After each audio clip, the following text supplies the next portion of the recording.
Okay, this particular video is designed to look at the tabular method to establish the coefficients in the Fourier series. Here's a Fourier series. If you remember, it has a constant term at the beginning and then a term involving cos t, cos 2t, cos 3t, and so on, and then maybe sine functions, maybe both, depending on whether it's even or odd. And these numbers a1, a2, b1, b2, and so on are these coefficients. So we're going to come up with a way of finding out what these coefficients are without having to do integration.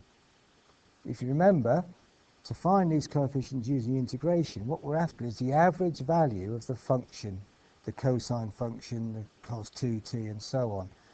And the average value is found by integrating the function over the cycle that we're interested in, over the period that we're interested in, and then dividing that by the width of the period, which is 2 pi for these, and 2 pi for the coefficient, and pi for a1 and a2, and so on. So we're going to come up with a numerical method that allows us to find out what these values are, and we're going to use a numerical method to find the area underneath the curve, the trapezium rule, which we've looked at before. And we're going to apply it to a set of values in a function like this. So here is a set of values that we might have taken from a CRO trace. So we're plotting voltage up here against time along here. And this is over a time of 2 pi. So this point here is 2 pi seconds, 6 point something or other. So that's our period of 2 pi. So if I were to plot this, it looks as though it's starting off here at 0, going up, and then coming down some sort of, and then up to there again, back up to this point here, and then carrying on. So it's periodic wave function with a period of 2 pi. If we look in general at these things, the tabular approach uses a table of values generated experimentally or by putting values into the function, as it says here. So experimentally, from our previous slide, we would have a set of results, say from a CRO. So what is the voltage at this time? What's the voltage at this time? What's the voltage at this time? Put those values into a table, and we use that table. Or, if we know the function, in this case, if we had the function is this, 5t over 2 pi, over a period of 2 pi, so it's periodic over 2 pi, then what we do is, if t equals 0, then the voltage or the function would be 0. If t equals 2 pi, then 2 pi over 2 pi would be 1. So we go from 0 to 5, because 5 times 1 is 5, over a period of 2 pi. So we'd end up at 5 after a period of 2 pi, starting at 0, and because t is just the value of t, it's linear. So in other words, it's going to behave a little bit like this, and then drop to 0 again at 2 pi, and then go up, and so on. So in other words, it's periodic, some sort of sawtooth type function. So if we knew the function, we could generate a table of results. For given values of t, we could work out what the function is and put those in a table.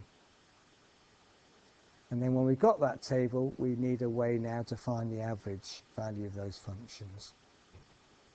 So here is our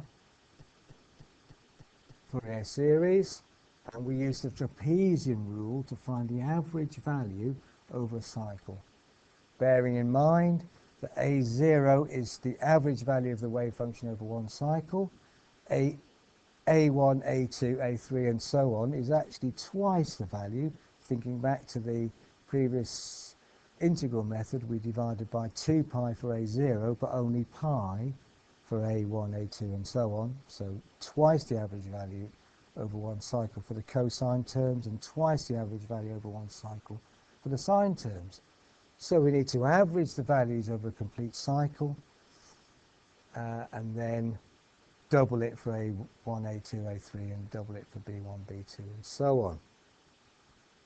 So here is our table of results, our function, and we're going to generate a table of results from this. So if we look at this table, we can see that with values of voltage are given for periods of pi over 6. So if we look at this table of results, we've got pi over 6 as our time, 2 pi over 6 or pi over 3, 3 pi over 6 or pi over 2, 4 pi over 6 or 2 pi over 3, 5 pi over 6, 6 pi over 6 or just pi, and so on. So we're increasing increments of pi over 6 for our time, and then we're recording what the voltage is. So at pi over 6 the voltage is 8.9, 8.1, 7.5, taken from these values here, 8.1 and so on. So we got our table results, and then we work out what V cos t, what is the voltage, in this first case 8.9 times the cos of t. So 8.9 times the cos of pi over 6 will give us 7.71. 8.9 times the sine of pi over 6 will give us 4.45. 8.9 times the cosine of 2 times pi over 6 will give us 4.45, and so on. And we get a set of results. And then we do the same thing for pi over 3, so we work out what 8.1 times the cos of pi over 3 is, 8.1 times the sine of pi over 3, 8.1 times the cos of 2 pi over 3, and so on. And we get these results down here. And I've completed the table. You might want to check with your calculator just to see that you get the same values. Here is our completed table. Of course, make sure that if you're using the sine and cosine functions that you're in radians because of these values here. Now we've got our table results. We're interested in this final column here, where we add them all together. So all the voltages, 8.9 plus 8.1 and so on, comes to 60. I add up all the V cos t terms, 7.71 plus 4.05 plus minus 3.25 and so on, I end up with 0.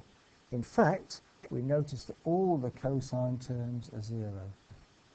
So that tells us something about the function, and we come to look at it at the end, and you might be able to tell me what that is. And then the sine terms are added up, the total sine t, sine 2t, sine 3t and sine 4t. So now I want the average value. Well, I've got 1, 2, 3, 4, 5, 6, 7, 8, 9, 10, 11, 12 values. So 60 divided by 12 will give me the average value for A0.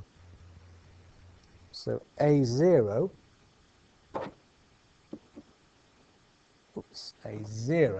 equals the average value for the voltages, which is 60 over 12, 5. So A0 is 5. And then we need to work out the average values for the other coefficients. Remember, for the V sine t, which is the next non-zero term, which is this term here, 17.36 divided by 12 will give it to us. So 17.36 divided by 12. But remember, looking back at the previous slide, it's twice this average value. So we could just take these numbers in 7.36, divide by 12 and times by 2, or just divide by 6. So I would divide that by 6 to get the average value for that. And that will give us the coefficient for the sine terms. And if we look back, remember the sine terms are to do with B1, B2. So it'll give us B1. So B1 equals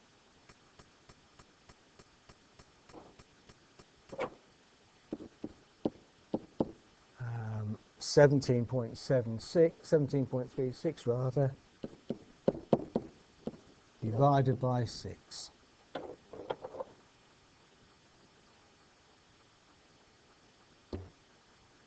Which equals 2.89.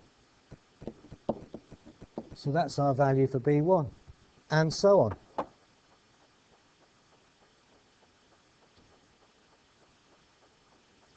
And if we carry on, we calculate the values for B2, B3, we end up with this particular function here, So this is A0, this is B1, B2, B3, and B4. So we've worked out the coefficients for these first 5 terms of the Fourier series. What we want to do now is to literally plot this function in autograph. Of course, remembering that we use y for the function and x for the variable t. So we put that into autograph and then superimpose it on top of the results we had, and we get an extremely good match. If we look at the actual values that we had, these are the voltage values here, and then look at the function that's now been overlaid on top of it, you can see that it matches pretty well. And we've only actually put in the first 5 terms of the Fourier series. Of course, we could put more in. So now we have the function that describes this wave function. Let's put it on the board underneath. Here it is. What we now have is a wave function here that describes this wave, which particularly matches our signal. Now imagine these points here were amplitudes of a sound wave, and so we had a sound signal and we'd sampled it at intervals of time. The more often we sample a signal, the more accurate it will copy the analog sound signal that we have in the first place. But we sampled it and we come up with some values for the voltage or amplitude of the signal. And now what we do is we do a Fourier analysis and we come up with the Fourier series that describes this wave. And we can now change, we can actually change what happens if we change the amplitude of this particular harmonic, this particular part of the wave function. What happens if we change the amplitude of this particular harmonic of the wave function, and so on. We can change each harmonic independently, the amplitude, the effect of this particular signal on the wave. And so we've got a way of controlling our sound wave function. We can reproduce it in the first place if this was a sound signal. This wave pretty well reproduces the signal that we're after, but we can also actually adjust certain amplitudes, and so we can alter the signal if we want. We can increase or decrease the amplitude at certain points. In other words, we have a graphic equalizer type situation where we can actually manipulate the wave function and alter lower frequencies or higher frequencies at will. So to be able to write down the Fourier coefficient for a signal, sorry, the Fourier series for a signal is an extremely useful thing to be able to do. So now you need to go away and have a look at an example where you've got a wave function or you've got a set of experimental results like this, and then you can generate a table of results numerically, and so you can then come up with average values for each of the coefficients of the wave function.